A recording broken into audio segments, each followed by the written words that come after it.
Mesdames et messieurs, bonsoir. Merci de nous rejoindre pour ce nouveau numéro de l'Échiquier international en direct de Al24 News. Nous parlerons ce soir de la liberté de la presse célébrée le 3 mai de chaque année. Nous parlerons aussi et surtout de ces classements annuels publiés par des ONG qui octroient de bons et de mauvais indices aux États, une sorte d'évaluation de l'état de liberté d'expression de la presse dans son travail de tous les jours. Et c'est de cette évaluation ou de ces évaluations que nous allons débattre ce soir.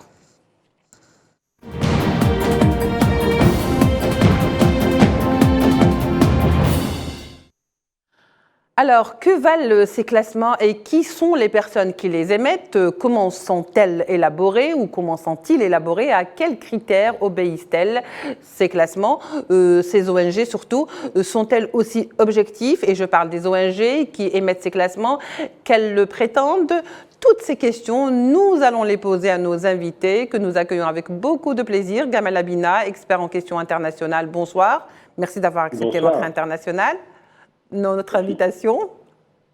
Et bien sûr, M. Arafat Habib, professeur universitaire, donc en direct de Tunis. Il est également un spécialiste des questions internationales. M. Arafat Habib, bonsoir. Bonsoir, toujours aussi honoré d'être votre hôte. Tout l'honneur est pour nous. Alors, on va rentrer directement dans le vif du sujet. L'édition 2023 du classement mondial de la liberté de la presse qui évalue les conditions d'exercice du journalisme dans 180 pays et territoires est publiée par RSF, donc Reporters sans frontières. Bien sûr, il y en a eu pour tout le monde, du meilleur au plus mauvais élève. Gamal Abina, selon vous, que valent ces évaluations? Déjà, les critères d'évaluation, il faut en tenir compte, à savoir qu'est-ce qu'ils prennent en considération.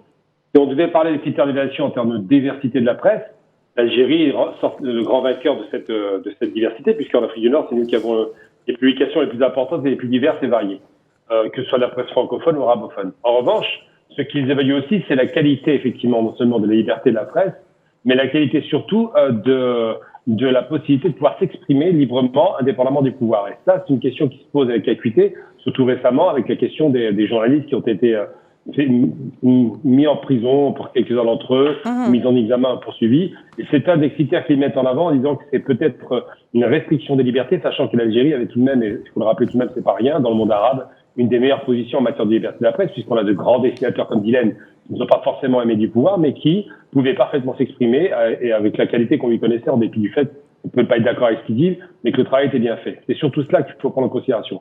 Est-ce que c'est la pluralité de la presse qui est prise en considération ou est-ce que c'est la qualité de l'information qui est donnée par cette presse? Oui, alors parfaitement. Alors, Arafat Habib, est-ce que je peux vous poser la même question au fait? Est-ce que ces évaluations valent quelque chose pour les États qui sont concernés? Parce qu'il faut aussi dire que beaucoup d'États ont été évalués de manière très, très négative. D'abord, le dernier classement qui a été publié par RSF concernant les pays du Maghreb et surtout la Tunisie a déclenché l'hilarité des gens ici en Tunisie parce qu'on s'est dit, tiens, avec RSF, on découvre que nous sommes dans l'une des pires dictatures au monde alors que la presse est totalement libre en Tunisie. Le problème est que RSF, en fait, ne classe pas selon la liberté de la presse dans les pays. Elle classe selon la liberté de RSF de pouvoir intervenir et avoir une influence dans ce pays. Oui. Bien sûr, certaines langues en Tunisie ont rapporté que RSF est une organisation qui reçoit certaines dividendes et certaines aides de quelques monarchies du Golfe arabique. Et on a remarqué que ces monarchies sont très bien notées par rapport à des pays où il y a une véritable vie politique, des parlements, des partis, des syndicats. Alors que dans ces monarchies, c'est le désert total au niveau institutionnel. Oui. Donc, il y a une véritable interrogation sur les motifs et surtout sur les stratégies qui sont derrière ces classements qui visent certains pays. Et c'est toujours dans la même dynamique que les printemps arabes, ça veut dire c'est toujours les républiques, c'est toujours les pays qui ont une certaine vie politique relativement normale, qui sont dans le viseur de ces organisations internationales.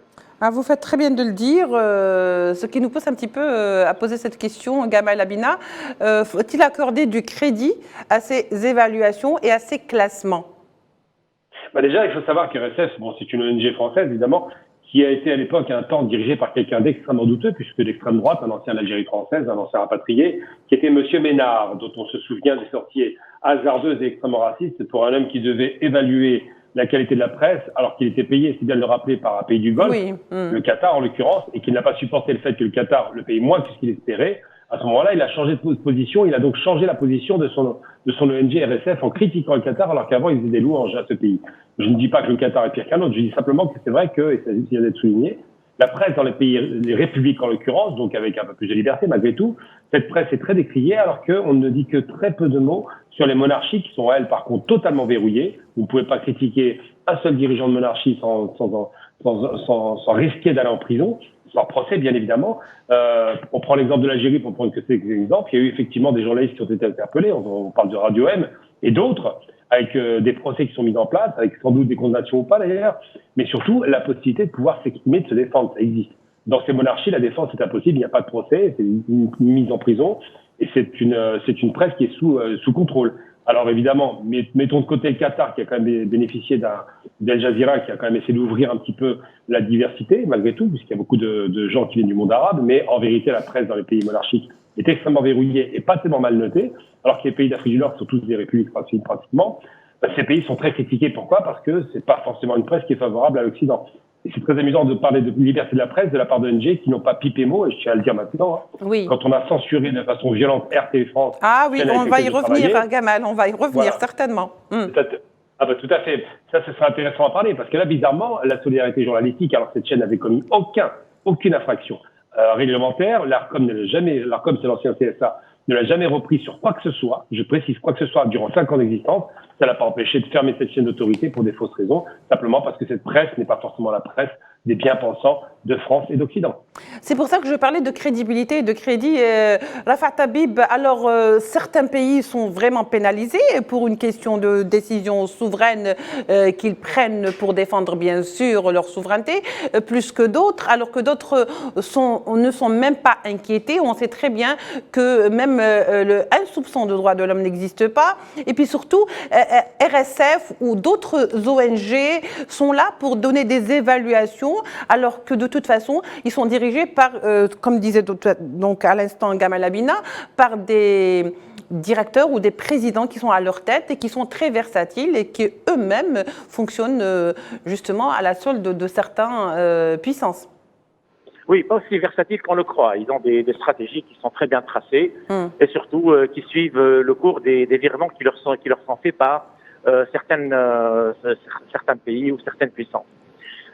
J'aimerais revenir quand même sur quelque chose qui est très important, oui, à savoir justement les manipulations qui ont lieu dans certains de nos pays, avec des financements extrêmement importants de la part de certains pays, de certaines organisations, envers les journalistes dans nos pays. Et là, ça crée des sortes d'allégeances sur lesquelles justement ces ONG restent totalement silencieuses. On a remarqué dernièrement, par exemple, en Tunisie et en Libye, avec tout cet argent qui est soi-disant consacré à la formation, mais on a vu les personnes qui ont été formées, etc. D'abord, ce n'est vraiment pas le genre de journalistes dont on a réellement besoin maintenant dans ces phases très difficiles par lesquelles passent nos pays. Et en plus, lorsqu'il y a eu quelques petits problèmes entre, d'une part, le syndicat des journalistes en Tunisie et le gouvernement, eh bien, le syndicat des journalistes a fait appel aux ambassadeurs et il les a reçus au siège de l'organisation professionnelle des journalistes. Et ça a suscité un tollé dans le pays. Et là, bien sûr, on s'est rendu compte que c'est une partie des journalistes qui sont justement inféodés à ces stratégies étrangères, rédigent des rapports pour soutenir cette thèse que dans nos pays, il y a une chasse aux sorcières contre les voix libres, ce qui est totalement erroné. Et donc, si ces ONG tirent leurs informations de ce genre de rapports et de notes, je suis archi certain que la conclusion ou leur évaluation de la situation de la liberté dans le pays serait totalement faussée. Oui, très bien. C'est pour ça qu'on disait, est-ce qu'il faut réellement accorder du crédit à ce classement qui place généralement les pays asiatiques en bas de l'échelle, les pays africains ne sont pas mieux lotis, alors que les pays européens ou la sphère européenne, l'Union européenne, est plus ou moins bien classée, sans parler bien sûr du Moyen-Orient qui n'a pas du tout une place, je dirais, par laquelle il se fait envier. Gamal Abina, la liberté d'expression est-elle un concept élastique qui peut s'appliquer aux uns et pas aux autres, et puis selon les convenances? C'est exactement cela, c'est un concept à géométrie variable. En fonction des intérêts et de l'interlocuteur, eh bien, on vous dira que vous êtes bien noté ou mal noté. Je rappelle que RSF ou d'autres organisations comme celle-ci, ONG, ne sont pas des agences de notation américaines. Elles n'ont pas vocation à donner des leçons, et surtout quand on sait qui les paye. Parce qu'il faut savoir d'où on part. Pourquoi RSF, et moi j'inverse la vapeur, qui va critiquer des pays arabes comme l'Algérie, qui est quand même le plus fort tirage dans le monde arabe en matière de presse écrite. Elle a gagné 9 quand même indices par rapport à l'année dernière, il faut le dire, et on reviendra là-dessus. Oui, mais pas des progressions. Moi, je ne prends pas de leçons de langue. C'est logique qu'elle gagne des places, parce que l'Algérie a quand même une progression considérable en termes de production de presse écrite, audiovisuelle. Ça se voit, votre chaîne en atteste, il y a un développement de la presse. Alors évidemment, elle est nationale, mais la différence entre la presse des pays du Sud et des pays du Nord, c'est que les pays du Nord, elle est tenue par des milliardaires. Bon, pas pour tout, une partie par des milliardaires, et c'est une presse très orientée. Est-ce que RSF va montrer les chaînes de télévision très orientées et qui sont à la limite de l'extrême droite pour dire que la presse, aujourd'hui, n'est plus une presse objective, mais une presse de propagande? Ça, elle ne le dira pas. Est-ce qu'elle va expliquer que la presse américaine est totalement tenue par des milliardaires et qui sont souvent des lobbies en l'occurrence actuellement, pro-démocrates? Ça, elle ne le dira pas. Pourtant, c'est bien des presses aux ordres. Donc, inverser la vapeur de dire que ces pays du Sud, qui ont une tradition démocratique récente et qui développent au fur et à mesure cette tradition, c'est positif, il faut le rappeler, et que de l'autre côté, les pays du Nord, qui ont une tradition démocratique, qui ont entre 150 et 200 ans pour la plupart d'entre eux, reculent sur le terrain de la presse, et que cette presse n'est pas critiquée. Et c'est en cela que je dis, je prends l'exemple très concret, vous m'avez vu rarement à la télévision française, et pour cause. Je ne corresponds pas aux critères caricaturaux du maghrébin de France. Oui. Je ne suis pas un type qui sort de cité voyou et incapable de réfléchir. Je ne suis pas un type excité qui aurait la barbe et puis je sais pas le Coran sur la droite et la gauche. Voilà, donc j'ai pas le standard d'éligibilité pour caricaturer ce que nous sommes, parce que l'Algérien ou le Maghrébin qui réfléchit intelligemment, qui argumente, qui est capable de contredire son adversaire tout en gardant son sang-froid, ça me plaît pas, ça ne fonctionne pas, c'est pas audible. Et cette presse-là doit être interrogée. Ils ont besoin de clichés, de caricatures, de mettre des gens dans des cases pour pouvoir les autoriser à parler. Et alors on arrive à avoir des types comme Chelroumi qui deviennent des références pour eux, alors que Chelroumi est une caricature intellectuelle. Humainement, il n'a pas grand-chose à apporter, mais surtout, il humilie les Maghrébins à chaque fois qu'il prend la parole, puisqu'il ne maîtrise même pas la langue, même le français ou l'arabe, il ne maîtrise pas les deux langues. Oui, mais c'est voulu aussi. Bien sûr, c'est une façon de dégrader. Et cette façon de dégrader, ils le font de la même façon quand ils parlent de la presse arabe des pays républicains. On précise bien que c'est les républiques qu'ils obsèdent. Comme les révolutions arabes, c'était les républiques qui cisaient, pas les monarches. Oui. Très bien. Alors, je sais qu'en principe, je devrais vous poser la question, M. Gamal Abina, mais je vais d'abord passer à la Fatabi parce que ensuite, on va revenir vers vous.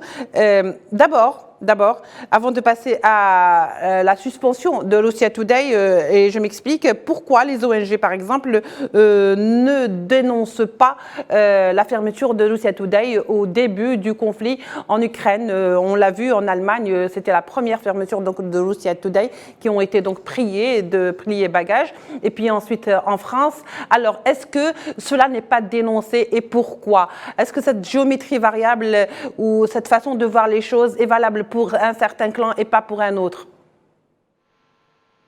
La Fatabi? Oui, j'ai entendu la question. Alors, on est vraiment maintenant en train de pratiquer dans le monde, dans la géométrie variable de tout, hein. Aussi bien la géopolitique, les médias, le traitement des relations internationales. Tout ça est devenu maintenant non seulement une sorte de constat, mais c'est devenu pratiquement une attitude cynique de la part des pays occidentaux qui croient encore, alors que avec cette guerre de l'Ukraine, on a vu que les choses ont changé de manière radicale avec l'émergence de ce qu'on appelle le Sud global. L'Europe et l'Occident croient encore qu'il a l'exclusivité de l'éthique et de la morale internationale. Oui. Alors qu'on a vu dernièrement ce qui est en train de se passer en France, par exemple, au niveau de la violence policière, au niveau de la répression aveugle des mouvements de protestation. On l'a vu dernièrement avec certains journaux qui étaient considérés comme étant des références au niveau mondial. Je parle essentiellement d'un journal comme Le Monde, qui a été qui s'est auto-censuré sur un article qui critiquait Macron il y a quelques mois. Donc, on assiste réellement à une sorte de cynisme dans le traitement aussi des évaluations de la liberté, des systèmes politiques, etc. Et maintenant, il y a des journalistes français du mainstream qui se permettent de porter des jugements sur des régimes, sur des États à travers le monde, qui, qu'on le veuille pas, sont beaucoup plus respectables et surtout beaucoup plus respectueux aussi bien des droits de l'homme, mais aussi des droits de leur nation. Et ça, on l'oublie de plus en plus maintenant à travers le monde, parce que on a le droit d'être patriote, on a le droit de défendre les intérêts de son pays quand on est en Occident, mais dès que quelqu'un essaie de traiter la question de manière souverainiste dans le pays, c'est fini, il balance directement dans le champ de la dictature, dans le champ de l'exclusion presque de la France démocratique à travers le monde. Et là, on est en train de le remarquer à travers justement cette manière avec laquelle il y a un alignement total de certains médias, de certains journalistes à travers le monde sur la politique de leur pays, qui est une politique d'agression généralisée. Oui. Justement, j'allais y venir parce que là, vous me tendez tout à fait la perche. Gamal Abina, pourquoi ces pays mal notés, entre guillemets, parce que de toute façon, ça reste très, très subjectif et on l'a vu par le passé, doivent se complaire de ces classements qui n'obéissent finalement qu'à ceux qui les ont faits, finalement? Ils n'ont pas à le faire, on n'a pas à se regarder dans le miroir. Pourquoi certains pays doivent se faire noter? Mais il n'y a pas à se faire noter, on n'a pas à prendre de leçons de la part des anciens colons, il ne faut quand même pas délirer. Ces gens-là sont des pilleurs, sont des criminels pour beaucoup d'entre eux par rapport à la question irakienne, libyenne et j'en passe. Non, on n'a pas de leçons à prendre de ces personnes qui veulent se draper dans la démocratie confisquée. D'ailleurs, il faut se rappeler que c'est quand même les millionnaires ou les milliardaires qui tiennent le pouvoir démocratique maintenant. Puis surtout, on n'a pas à prendre de leçons de gens qui sont du spoliés, pillés, tués, bombardés, ça va. Il n'y a pas de leçon de morale à prendre. L'humain est l'humain, il peut être violent ou bon, où que ce soit dans le monde, mais certainement pas de pays occidentaux qui ont, je parle pas des peuples, mais je parle des dirigeants qui ont vraiment du sang sur les mains depuis des décennies. Et concernant, alors je tiens à rendre hommage quand même à RT France et particulièrement à sa présidente, Xenia Federova, qui était courageuse, qui était menacée de mort. Elle n'a pas du tout ému qui que ce soit dans la presse française, bien au contraire. Une femme menacée de mort alors que c'est une excellente journaliste polyglotte et qui a surtout cette qualité d'avoir résisté durant toute cette campagne d'agression qu'elle a subie elle-même et tous ses journalistes. Il y a un seul syndicat de la presse française qui s'est ému de ce qu'on faisait aux journalistes de cette chaîne de télévision, qui était de qualité, je le rappelle. J'ai travaillé pendant à peu près 4 ans avec cette chaîne. Je ne le regrette absolument pas parce qu'ils ont ouvert beaucoup de débats, parce qu'il y avait la diversité et de l'intelligence et qu'elle a été fermée pour des raisons politiques. C'est une chaîne qui était très suivie. Et évidemment, à partir du moment où il y a un conflit, immédiatement, on censure. Et la censure n'est pas interrogée par RSF. Pourquoi n'ont-ils pas parlé de RT France ou de Sputnik? Pourquoi ne parlent-ils pas des chaînes de télévision qui sont interdites comme d'ailleurs Al Jazeera? Il faut se rappeler qu'Al Jazeera n'a pas le droit de les mettre en français, alors qu'il y a une communauté arabo-musulmane de 6 millions de personnes au minimum en France qui ne peut pas s'exprimer par une chaîne qui serait un peu plus proche d'elle. Donc tout ça pour vous dire qu'effectivement, des leçons à prendre de la part de personnes qui devraient d'abord regarder leur passé, leur présent, avant de parler du futur, je ne les prends pas et je pense que nous devons nous enorgueillir, je parle de l'Algérie, qui a 2 presses différentes, francophones, arabophones, donc une diversité extraordinaire d'idées, eh bien, elle n'a pas à prendre de leçons de la part de la France, parce que les Algériens lisent beaucoup aujourd'hui, c'est un des pays qui lit le plus au monde, 3 millions, je le rappelle, de tirages quotidiens, le plus grand salon international du livre, c'est en Algérie, 2 millions de visiteurs, donc il y a des raisons d'être fiers de voir que ce peuple est éduqué, a un sens critique qu'il n'a pas perdu, et a surtout la possibilité de développer une presse de plus en plus plurielle, variée et de qualité. Très bien, Gamal. Alors, on va voir cette histoire de géométrie variable à la Fatabib, RSF. Reporters sans frontières, qui défendent donc la liberté de la presse, de l'expression dans certains pays, qui fait des classements, des évaluations, qui note certains pays avec des indices.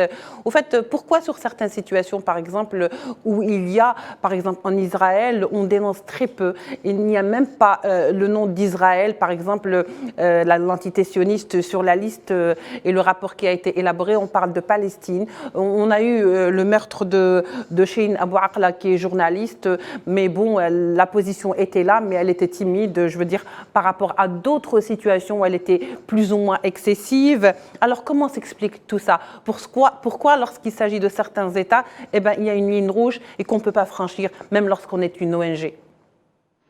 Parce que c'est très simple, ce sont des ONG qui reçoivent des financements.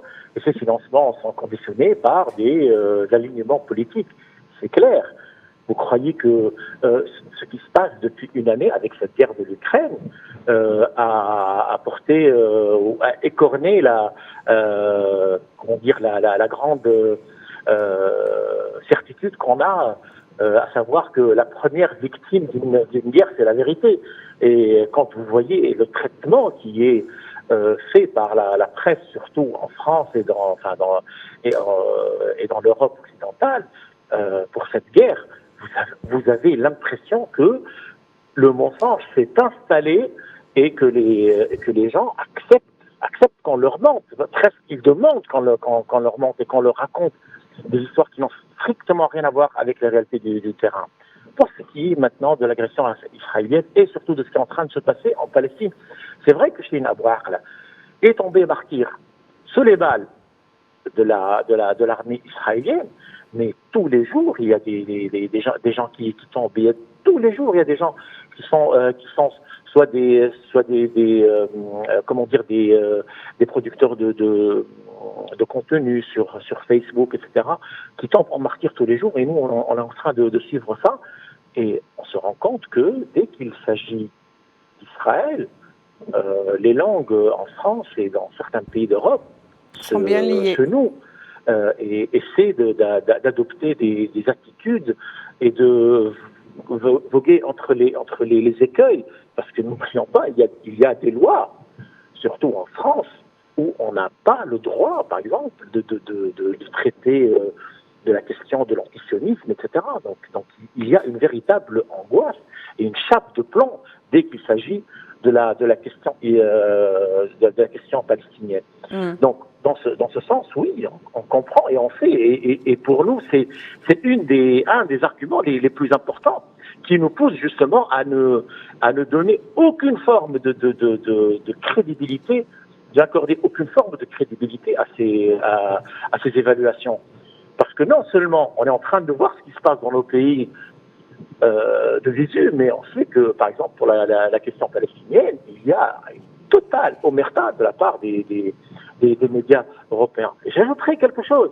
Cette omerta est en train maintenant de prendre des dimensions nouvelles. Je me suis posé la question dernièrement, pourquoi dans aucun journal télévisé, dans aucun grand quotidien français, à l'exception de quelques-uns qui sont généralement de gauche ou d'extrême gauche, personne n'en a parlé du grand tsunami électoral qu'il y a eu dans les dom-toms, dans le Pacifique Sud français.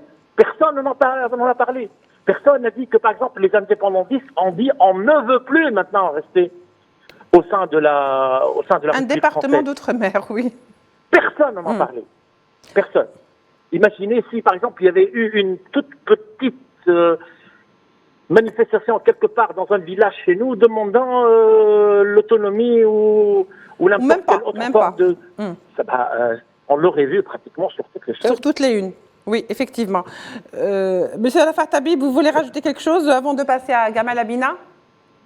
Je voudrais dire quelque chose. C'est qu'en Tunisie, réellement, nous avons été floués pendant une dizaine d'années par ces classements, parce que c'était l'âge d'or de la manipulation de notre presse nationale de la part d'ONG qui finançaient la formation de beaucoup de journalistes. Le jour où le pays a dit on va arrêter ce genre de financement qui est en train de porter atteinte à la crédibilité de notre presse, parce que c'est un acte souverain, on s'est rendu compte que RSF et toutes les autres ONG ont totalement changé d'attitude par rapport à notre pays. Alors, merci beaucoup, Rafat Habib. Apparemment, Gamal, désolé, mais on n'aura pas le temps de passer vers vous parce que de toute façon, le temps qui nous est imparti est vraiment terminé. C'est juste pour dire que par rapport à ces ONG, Human Rights Watch a dit l'année dernière, en 2022, la liberté d'expression en Algérie ne va pas plus mal qu'ailleurs. Elle n'est ni meilleure ni mauvaise. Et sur ce point, je conclus. Mesdames et messieurs, merci de nous avoir prêté attention. Merci également à nos invités, Gamal Abina qui était avec nous depuis Paris, expert en questions internationales, et M. Rafat Habib, professeur universitaire en Tunisie et spécialiste des questions internationales. Au revoir.